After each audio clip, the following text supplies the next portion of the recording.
qu'est-ce qu'on va coudre aujourd'hui? On va coudre le haut Sophia. Il y a un empiècement dos. Dans cette version, il est métallisé, c'est une maille. On a un empiècement devant. On a les manches. Le bas des manches sera maintenu par un petit empiècement en lurex, dans le même tissu que les empiècements devant et dos. En bas, on aura un volant. En bas du volant, on terminera par un biais. Et voilà, on s'y met. On commence par faire la couture anglaise pour fixer l'empiècement du dos sur le dos. C'est pour ça qu'on a prévu dans le patron 2 cm pour faire la couture anglaise. On va donc épingler ici, non pas endroit contre endroit comme d'habitude, mais envers contre envers. Donc on va coudre notre couture de ce côté-là, ce sera plus facile de se repérer parce que là, comme c'est un tissu à carreaux, c'est toujours un petit peu plus compliqué. Donc on va coudre en suivant le trait à 8 mm. Et d'autre part, j'en profite pour dire que quand vous coupez vos morceaux, il faut vraiment faire attention à ce que la ligne du milieu soit bien au milieu d'un carré, c'est plus joli. Et puis il faut bien faire attention aussi à placer son tissu quand on coupe. Il faut bien faire attention à ce que tout soit droit. Il faut éventuellement tirer un peu, le manier, pour que toutes les lignes soient bien droites comme ici. Bravo Aurélie! Voilà notre première couture de la couture anglaise. Donc on remarque que ça fait bien 8 mm et on remarque qu'on suit bien le trait du carreau. Maintenant on va faire la deuxième partie de la couture anglaise. On a fait notre première couture, ensuite on fera notre deuxième couture et ça nous donnera bien ça sur l'endroit. On y va. On va prendre le tissu comme ça. On va dégarnir un petit peu avant et on coudra là. Donc on roulotte un peu à la main. Voilà. Voilà, on a préparé notre couture. On va faire un trait à 1 cm et on piquera 1 cm en vérifiant que la couture dégarnie est bien dedans. Et on se fiera aussi au trait pour que la ligne finale soit jolie. Voilà notre couture anglaise. Maintenant on va la surpiquer. Donc on va repasser au fer en tirant bien et en plaquant vers le bas parce que le tissu est plus épais du haut. Et voilà, on va bien plaquer en ouvrant bien parce que si on plaque et qu'on fait ça, ça va pas. Et ensuite, on fera notre surpiqûre ici. On épinglera bien sûr avant et on fera la surpiqûre toujours bien droite pour garder le parallèle avec la ligne du carreau. Et voilà la surpiqûre. Maintenant, on va mettre l'empiècement de devant. Donc ça nous donnera ça. On va donc épingler de ce côté-ci. En faisant bien attention aux courbes, en allant lentement sur les courbes. Donc là, on a fait la surpiqûre à 5 mm et on va cranter un petit peu, surtout là, pour pouvoir retourner ensuite. On a retourné, on surpique. On a cranté, retourné, épinglé et maintenant on surpique. On a surpiqué, ça tourne bien, c'est impeccable. Maintenant, on va fixer la parmenture sur le corps du vêtement avec un gros point zigzag très serré qui fera un peu comme un point de bourdon de broderie. On met des épingles tout autour, surtout aux endroits qui tournent. Avant de coudre les coutures d'épaule, il va falloir qu'on retourne 2 fois le tissu. On a prévu 1,5 dans le patron. On retourne de 0,7 et encore une fois, ça nous fera 0,8. Ça nous fera donc 1,5 cm en tout. Et on surpiquera à 1 mm du bord. Ensuite, on bâtit. Donc on a bâti et on surpique tout au bord en prenant un repère avec la machine. Il faut prendre son temps.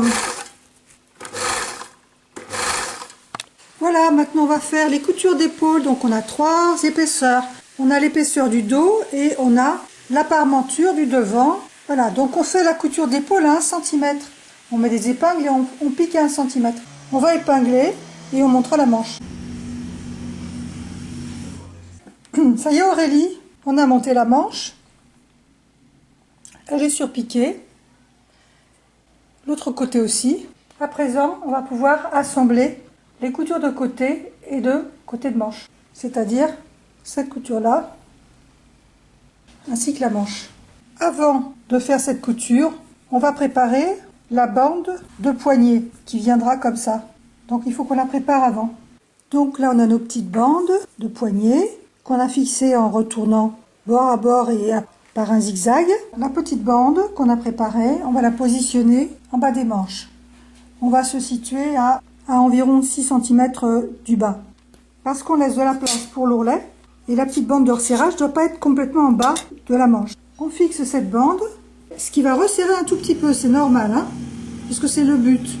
Donc là on est bien positionné, on fait pareil de ce côté-là, et on va mettre l'un sur l'autre comme ça, et on va mettre des épingles, 2 pour maintenir la bande de poignet, des épingles, et ensuite on épinglera toute la manche,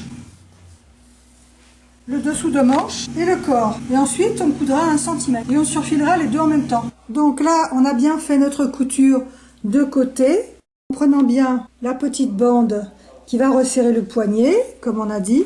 À présent on va bien surfiler les deux en même temps et on surpiquera avec la couture vers le dos. On va faire voir ça tout à l'heure. Donc là, on a surfilé les deux en même temps. J'ai demandé à Aurélie de terminer le bas de la manche d'abord. Donc elle a mis des épingles en retournant 2 fois 1 cm et elle va faire sa surpiqûre au bord. Le bas de la manche qui est terminé. Donc maintenant on va surpiquer en plaçant le tissu vers le corps du vêtement. Là on voit que c'est le dos. Voilà, on va surpiquer ici. Voilà, un petit point arrière. Alors, il faut bien placer le tissu dessous, surtout pas piquer l'épaisseur qui est dessus. Voilà. Il faut bien froncer le tissu. On vient donc de faire cette surpiqûre, là, qui plaque bien les tissus tous ensemble pour donner ce résultat. On a froncé, on est arrivé là. On a froncé parce qu'on a vu que c'était pas très aisé, hein, faut faire petit morceau par petit morceau. Et maintenant, on va faire la même surpiqûre, évidemment dans le bon sens, qui part du bas du vêtement au-dessous de bras pour arriver à ce qu'on a déjà surpiqué. Et là, on est sur le dos et on va donc, comme pour le bas de manche, plaquer vers le dos, cette surpiqûre. Pour les deux côtés, bien sûr.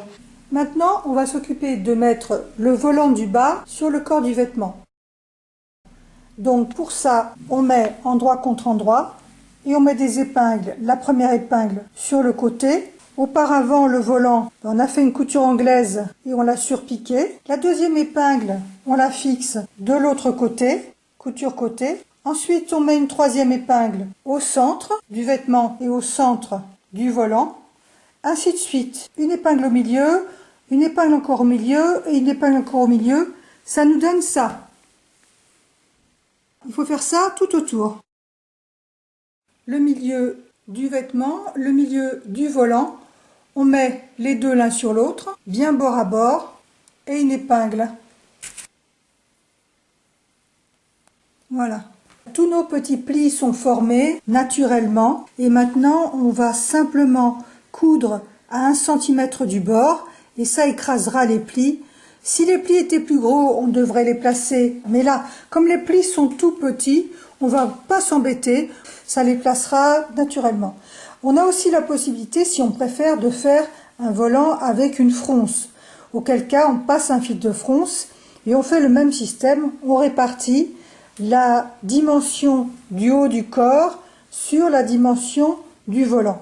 Mais moi, j'ai préféré faire un petit pli plat, ça change un peu des fronces. On passe à la machine. On laisse un petit peu de tissu là et on se situe à 1 cm, 1 cm 2, parce que ce tissu s'effiloche un peu.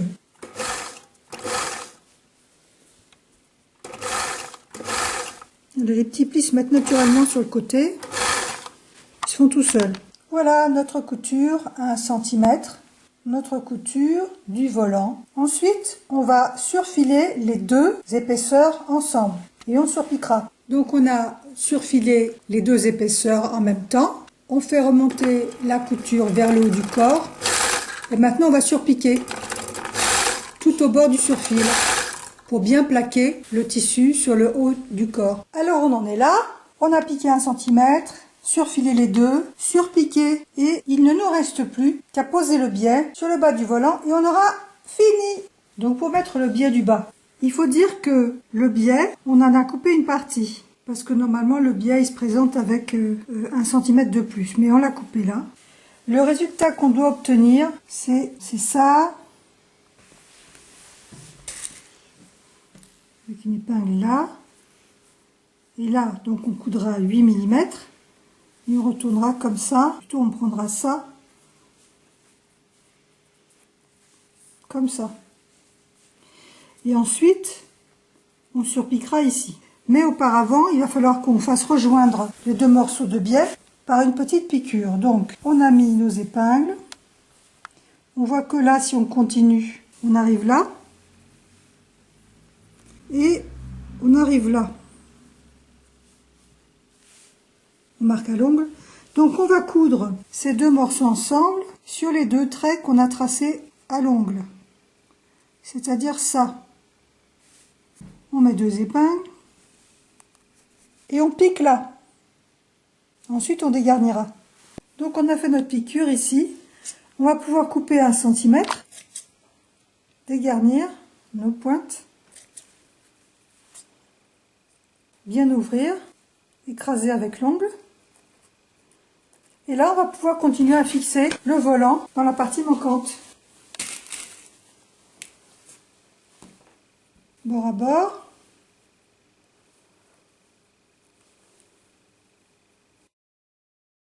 Moins d'1 centimètre. Donc si on se met au bord, là, on doit être bon.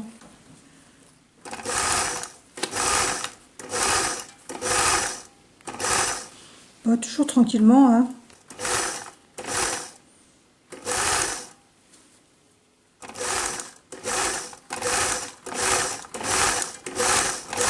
Voilà. Donc on a cousu. On enlève les épingles. À présent, on retourne. On place bien le tissu à l'intérieur, on tourne une fois, on tourne deux fois. Voilà, de façon à ce qu'on voit un petit millimètre de tissu, à peine. Hein. On met des épingles.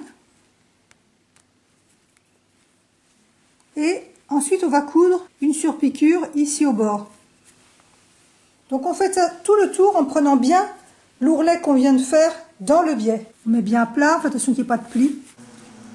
Il ne reste plus qu'à fixer le petit bouton. Donc on se met à la bonne hauteur, on se fie aux rayures, ça peut être même un peu plus haut. Hein. Et de la même façon, on tire bien et là on a le point sur lequel on doit coudre.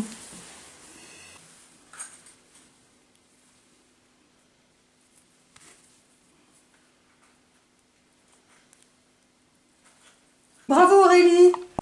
Voilà notre petit haut, il est fini. Donc les détails, on a le volant avec les petits plis qui est terminé par un biais qui rigidifie un peu le bas et qui donne de la tenue. On a les petites manches avec le bas de manche avec une bande au poignet, un petit bouton à queue pour faire un petit bijou, l'empiècement devant qui fait un joli décolleté, le dos avec l'empiècement du dos avec un petit peu de lurex qui réveille bien le noir qui est un peu austère.